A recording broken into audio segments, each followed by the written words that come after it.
dia, gente! Então, olha só, eu vou explicar pela 50ª vez os conteúdos que vão cair na prova. Necessidades humanas básicas, teorias de enfermagem, processos de enfermagem, as etapas 1 do processo de enfermagem, que é a coleta de dados, no caso, a anamnese. A etapa 2 do processo de enfermagem, que é o diagnóstico de enfermagem. A etapa 3, que é a prescrição de enfermagem. Beleza? Então, esses serão os conteúdos que vão cair. Porém, quando eu falei de como você faz o diagnóstico, eu expliquei como você faz as etapas dentro da construção só do diagnóstico. Então, vamos lá. A primeira coisa que eu vou fazer é listar os problemas de enfermagem encontrados no caso ou na anamnese colhida e no exame físico coletado.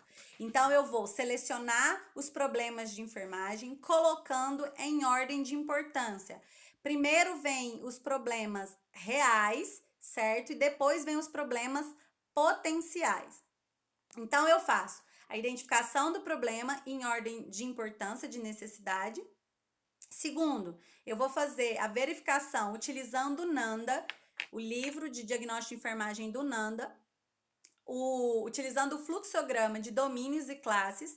Eu vou identificar para cada problema listado, eu vou tentar encontrar o domínio e a classe representantes a ele. Ou seja, a partir do momento que eu acho lá no fluxograma o diagnóstico, eu vou evidenciar ou identificar dentro desse diagnóstico tem as suas classes. Qual a classe que condiz com o problema do meu paciente? Então, eu identifiquei o domínio e procuro a classe. Então, eu identifico domínio e classe daquele problema. Depois, eu vou na classe e vou ver dentro dos títulos dos diagnósticos que tem dentro dessa classe, qual título é correspondente ao problema. Pode ser um título só, pode ser 2 títulos, pode ser 3 títulos, vai depender do problema, certo? Então, eu vou identificar se tem pelo menos um título que seja compatível ao problema do meu paciente. Então, a partir do momento que eu descobri o título, eu vou lá na página desse título, desse diagnóstico, vou abrir ele. Quando eu abrir, tem escrito lá definição, características definidoras, fatores relacionados. A partir do momento que eu descobri isso, eu vou tentar achar o fator relacionado que é compatível ao meu paciente e as características definidoras que é compatível ao problema daquele paciente, aquele problema que você listou lá no início, certo? Depois disso, eu tenho a condição de construir o diagnóstico. Para eu construir o diagnóstico, eu vou precisar de 3 informações. Eu vou precisar do domínio, o número do domínio, o número da classe e a construção dele. Dentro do título, eu vou precisar do fator relacionado, então título do diagnóstico, aí eu vou descrever título do diagnóstico, mais fatores relacionados, mais características definidoras. E aí eu tenho um título inteiro. Exemplo: padrão respiratório ineficaz relacionado à doença, evidenciado ou caracterizado por dispneia. O problema do paciente era dispneia, certo? Era dispneia.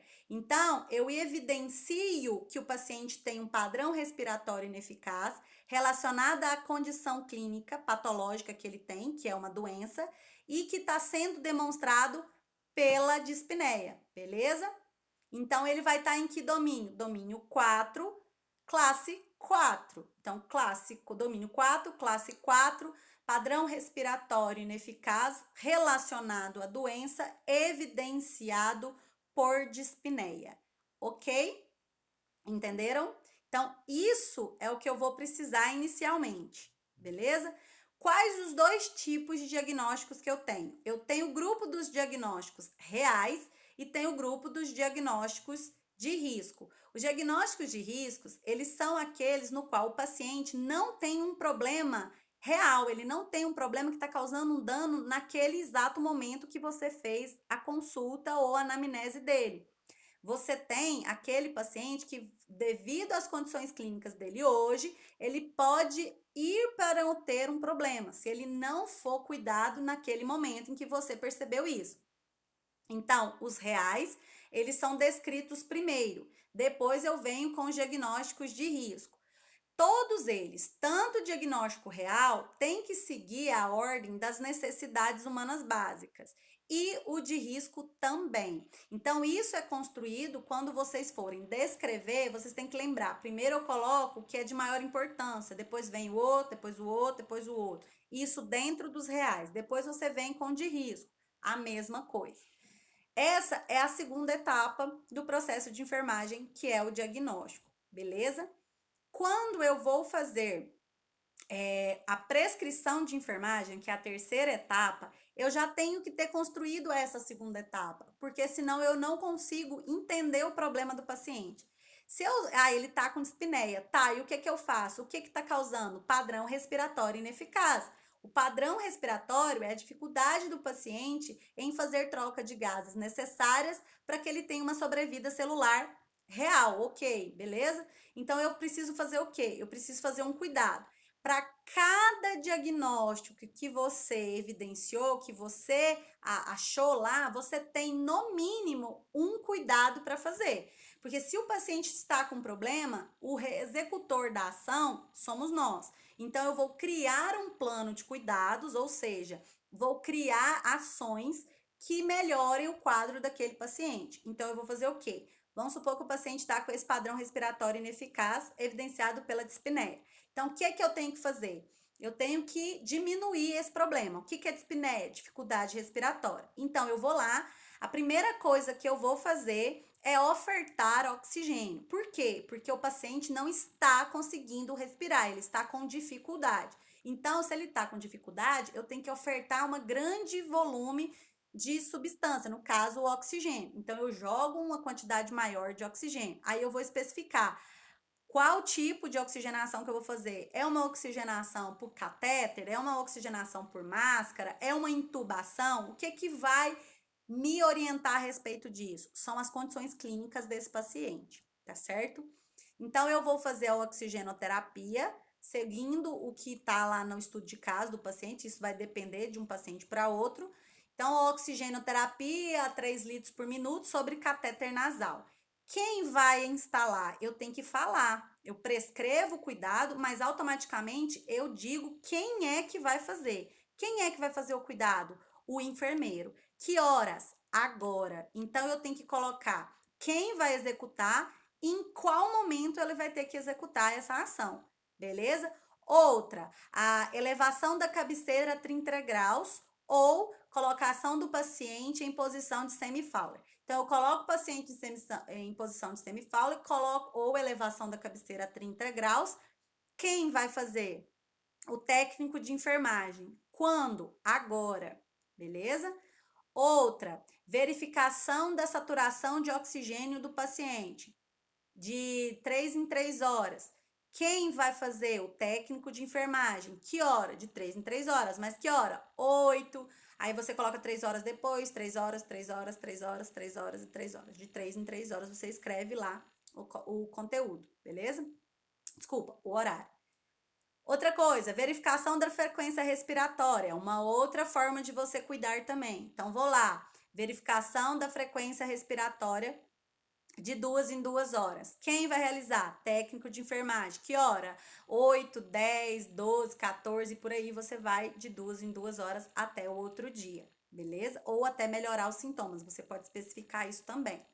Outro cuidado que a gente pode fazer, nebulização para umidificação de vias aéreas, com soro fisiológico a 0,9%, de 4 em 4 horas. Quem vai realizar? O técnico de enfermagem. Que hora? Aí você vai colocar lá o horário de 4 em 4 horas. 8, 12, 14 e por aí vai, tá? 12, 14, 12, 16 e por aí vai de 4 em 4 horas, tá certo? Então, os cuidados ou o plano de cuidados, eles são colocados conforme o diagnóstico estabelecido. Então, todos esses cuidados que eu listei para vocês, eles são só para esse diagnóstico, beleza? Só para esse problema. Claro que eu posso utilizar em outros problemas que são o quê? Similares, beleza? Então, o que eu queria que vocês soubessem? Que vocês me falassem como é feito isso. Como que eu faço o cuidado? O cuidado ele é feito por ordem de importância, o que vai ser feito primeiro, certo? E eu colocando quem vai fazer e o horário de quem vai fazer. Beleza? Isso aí é prescrição. Aí vem lá as duas últimas etapas do processo, eu não vou cobrar elas destrinchadas. Mas o qual que é a quarta etapa do processo? Não é a implementação? Eu já prescrevi. Eu vou fazer o que agora? Eu vou implementar, eu vou executar. No caso, se você tem um estudo de caso hipotético, que é o que a gente está fazendo, não tem como o paciente ser realizado a implementação do plano de cuidados. Por quê? Porque eu não estou vendo o paciente de verdade. Mas se você vai lá e executa aquela ação que você prescreveu, você implementou. Depois que você executou todas essas ações, você foi lá e fez um curativo. Você volta no prontuário, você checa. Essa checagem é de que você implementou, você executou o que foi prescrevido, ó, que foi prescrito. E você, depois disso, no final do seu plantão, você vai lá analisar como o paciente está.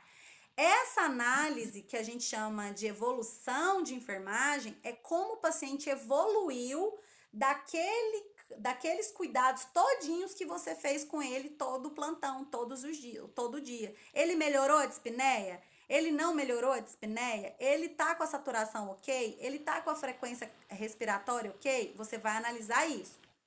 Vamos supor que o seu paciente não melhorou. O que você tem que fazer? Você tem que voltar na prescrição e mudar a prescrição de enfermagem, porque o paciente não melhorou. Vamos supor que o paciente melhorou. O que você vai fazer? Você vai mudar a prescrição também. Só que essa prescrição você não vai mudar para ofertar mais oxigênio. Se o paciente não está mais com dispneia, ele não tem dificuldade respiratória, eu tiro o oxigênio. Ele voltou a respirar normal? Ok. Não voltou? Continua apresentando dispneia depois que eu tirei o oxigênio? Aí eu volto ao oxigênio de novo. Então é uma questão de ciclo, gente. É uma avaliação contínua.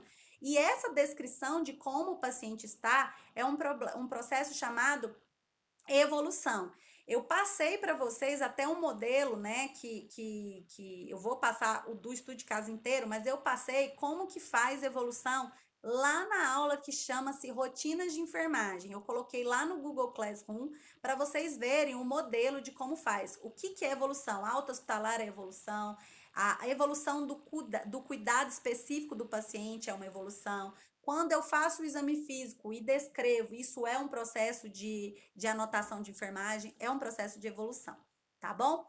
Porém, quando eu faço o estudo de caso hipotético, né, algo que eu tô criando aqui de mentirinha, eu não faço implementação e nem evolução. O que é que eu faço? Eu faço os resultados esperados, que é aquilo que eu espero que aconteça com o paciente depois que eu executar a minha prescrição de enfermagem. Se eu oferto oxigênio, se eu mudo a posição dele, se eu avalio através da saturação. O que eu espero? Que o paciente diminua o desconforto respiratório e volte a ter uma saturação acima de 90%. Ponto. Isso aí é o meu resultado esperado. Entenderam?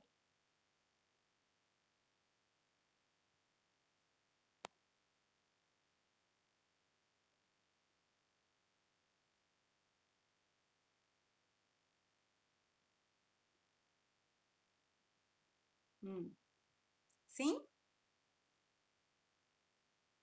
Beleza?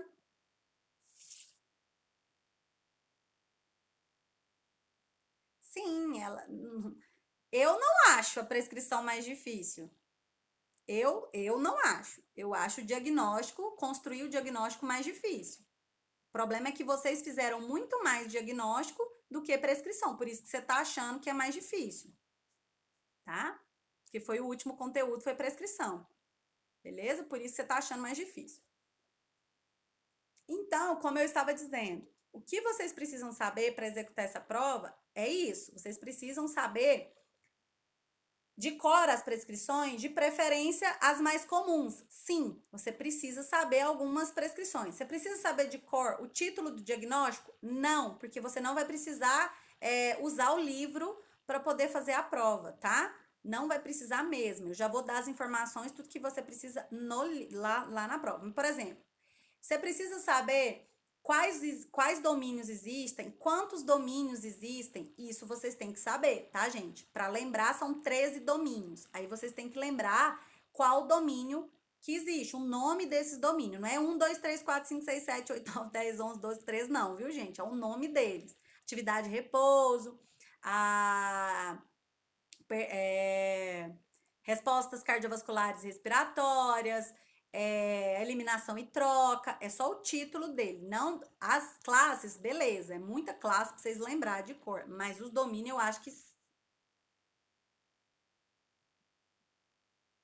Como assim, quais os principais cuidados? Se eu tô com dificuldade respiratória, qual que é o meu principal cuidado?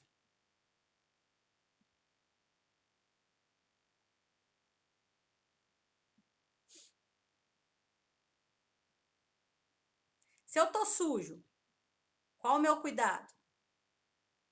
Se eu tô acamado, qual o cuidado? Banho. Se eu banho. Aí você vai ver, se o paciente ele é acamado, que tipo de banho?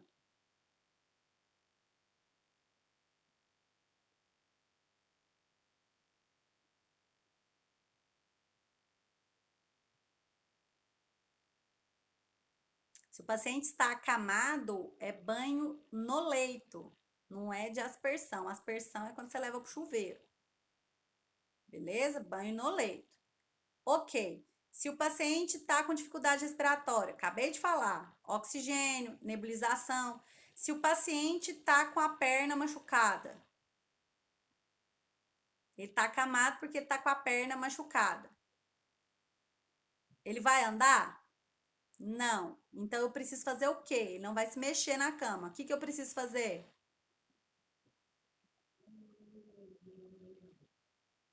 Duas coisas.